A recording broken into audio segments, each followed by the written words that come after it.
就嚟進入減息週期啦，咁啊，大家都想投資一啲穩定又高回報嘅資產，咁啊，好多朋友都會睇，有冇一啲收租嘅概念呢？咁啊，其中一個呢，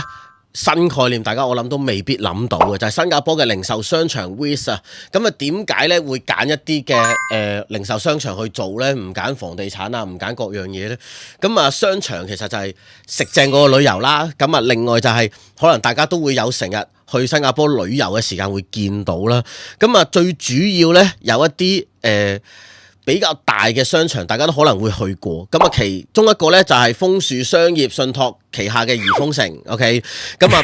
個股息有5.3厘，咁有5.3厘係咪好高？可能高過美債少少啫喎，但係而家喺一個減息週期入邊，咁如果佢一路有一個商場上邊嘅增長啊，或者一個收租嘅概念喺度呢，咁呢5厘幾呢，可以俾大家去做一個長期嘅部署嘅 ，OK， 咁啊年初到而家呢個回報率呢，接近13% 噶啦，咁啊另外呢，就係有一隻叫做星希環球房地產信託啊，咁啊入邊呢，係有一啲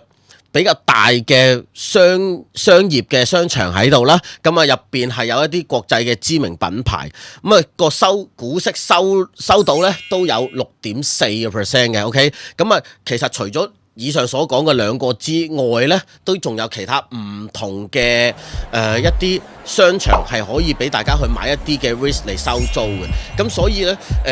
喺想去旅行嘅同時呢，可以去埋巡視業務呢，做股東嘅一份子呢，咁啊可以留意下呢一啲嘅 REITs，就唔係淨係放眼香港嗰啲收租概念股係點啊，香港係咪變晒兩餸飯啊咁樣，咁所以大家可以放眼多少少唔同嘅地方，留意下其他地方嘅 REITs，包括係新加坡。